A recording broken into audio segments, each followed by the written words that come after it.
Mais qu'est devenu Alger sans ses pieds noirs? Les églises ont perdu leur croix. Les cimetières ne sont plus que désolation. No sé si su alma tan bella brillaba bajo las estrellas. No sé si el ángel del cielo con sus alas viraba sus sueños. Si l'histoire de l'Algérie française est encore méconnue en France, elle l'est aussi en Algérie. La guerre d'Algérie n'est pas fouée. On n'a jamais appris la vérité. Mon grand-père s'est combattu avec la France contre les nazis en 1900, la Première Guerre mondiale. Mais on ne parle jamais de ça. Il y a des Algériens qui sont battus pour la France. Mais pour eux, les Français, c'est des harkis. Les Algériens, c'est il a fait la guerre la Première Guerre, c'est un harki. Pourquoi c'est un harki? Il a combattu pour la liberté. Tout le monde entier se bat pour une liberté.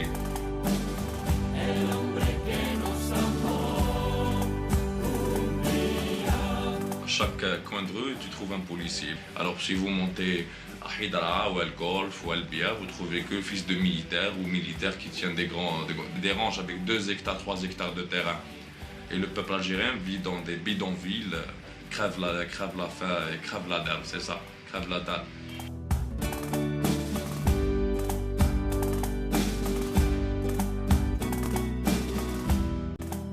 Les Pays Noirs vivaient en harmonie avec les Algériens. Bab el Oued était plein de juifs. Que ces juifs travaillaient avec les Algériens, mangeaient ensemble, faisaient la fête ensemble, buvaient ensemble, sortaient ensemble. On connaît que ça. Mais le gouvernement algérien dit dans les programmes, les Pays Noirs c'est des gens pas bien, ils ont fait la guerre contre les Algériens, ils ont tué des Algériens, des familles, ils ont violé des femmes, ils ont fait ça. Mais non, ils n'ont pas fait ça parce qu'ils sont nés en Algérie déjà, de un. Ils sont algériens. Pour moi, eux, nous faire rappeler la France, l'Algérie française déjà. La vraie Algérie blanche, les gens qui marchaient étaient libres, parlaient, il y avait des beaux bistrots, il y avait des casinos, c'était beau, l'amirauté qui était belle. Charlie Chaplin a inauguré plein de trucs à Alger. On partage l'histoire, on partage un siècle déjà. Pour partager un siècle entre deux pays, ça veut dire qu'il y a une liaison, il y a une relation. Il y a un arabe un jour qui m'a dit, nous étions faits pour vivre ensemble et la politique et les hommes nous ont séparés. La guerre d'Algérie, c'est la guerre qui n'aurait dû jamais avoir lieu. Mais vous ne pensez pas que l'Algérie aurait évolué quand même vers une indépendance? Elle aurait évolué vers l'indépendance, mais multiraciale. Les Français d'Algérie étaient déjà des Algériens au même titre que nous. Des fois, il y a des gens qui regrettent de faire la guerre contre les Français. Regrettent d'avoir chassé des Français. Parce qu'au moins, autant des Français, ils vivaient, ils mangeaient à leur faim. Maintenant, ils ont fait la guerre, ils ne mangent pas à leur faim. Un jour, il y aura un soulèvement. Vous regrettez que la France soit partie? Oui, je regrettais. Parce que de voir mon peuple vivre la misère, ça m'a... Si la France était restée, il y aurait eu la liberté, c'est ça? Oui. Et la richesse? Ah oui, au moins on vivra.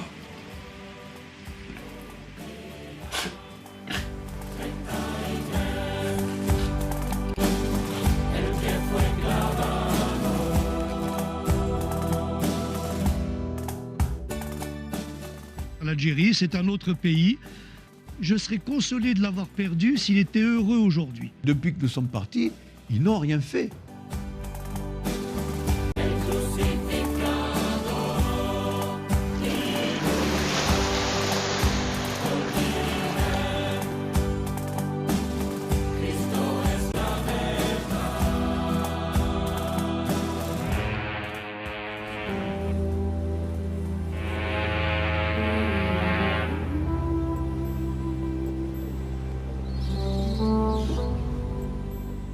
La nostalgie de leur Algérie va les inciter à retrouver leurs racines. Malheureusement, le pays qu'ils ont laissé n'a plus rien de commun avec leurs beaux souvenirs. Et je ne peux même pas dire que mon pays m'a été arraché puisque je l'ai. Je l'ai en moi. Des cauchemars, non, mais des regrets, oui. Plus j'avance en âge, plus j'ai des regrets. Même si la France reconnaît ce qu'elle a fait. Et en plus, je suis fière d'être née en Algérie. Je suis très fière d'être pied noir. Pour moi, c'est le plus beau mot qui existe, pied noir.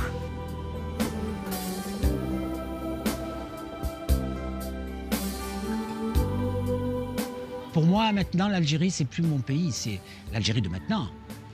Mais par contre, je pense à mon Algérie, à celle de ma jeunesse.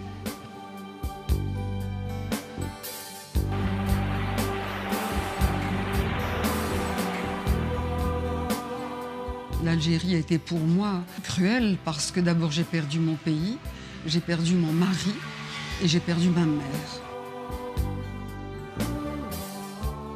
Je pense qu'on ne s'arrache pas de son enfance, on ne s'arrache pas de sa jeunesse. Donc mon Algérie, c'est tout ça.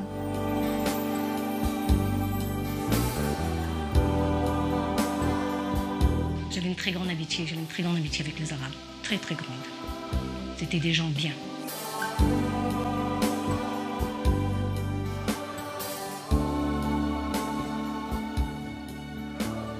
Ces pieds noirs ont tout perdu, même leur mort.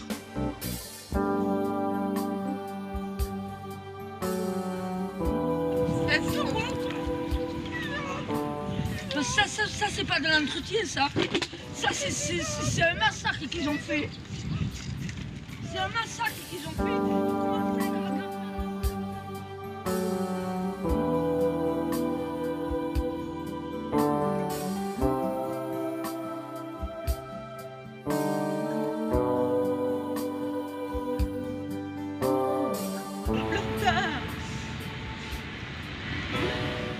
Ne pleure pas, papa. J'ai beaucoup de peine de te voir dans l'état aussi.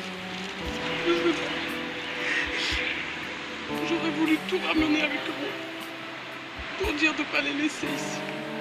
On ne peut laisser que des fleurs. En espérant un jour.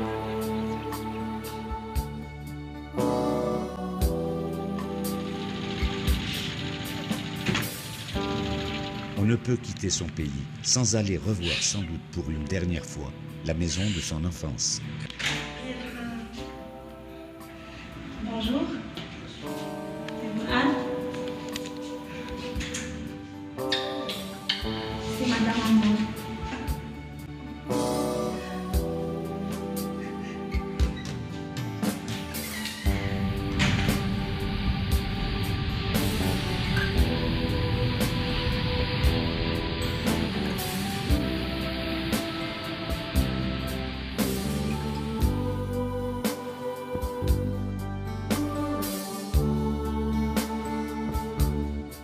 Ces pieds noirs, ces harkis, ces Français pas tout à fait comme les autres, qui n'avaient rien demandé, ont vu leur destin englouti dans le tourbillon d'une histoire toujours occultée. Les larmes aux yeux et le cœur déchiré, c'est un dernier adieu à une terre tant aimée. De l'Algérie, on n'en guérit jamais, disait Albert Camus. J'en veux aux dirigeants de l'époque qui n'ont pas su nous comprendre. Mais j'en veux pas la France. La France, c'est ma patrie et l'Algérie, c'est mon pays. La première génération, la génération de nos parents, on leur a demandé simplement de mourir et de se taire. Les enfants veulent savoir. J'en suis un et je veux savoir. J'espère que j'aurai avec mes petits-enfants un peu plus d'oreilles ouvertes. Maintenant, je continue à défendre les harkis. Je fais tout ce que je peux faire et à expliquer un peu aux Français qui ont été manipulés, à qui on a menti et que l'on a trahi, leur expliquer un peu ce qu'a été cette guerre. Il ne faut pas s'arrêter aux choses moches. On peut essayer quand même de contrebalancer les ignominies en se disant que finalement, ça, tant pis, ça a peu d'importance. La vie est belle. La vie est belle.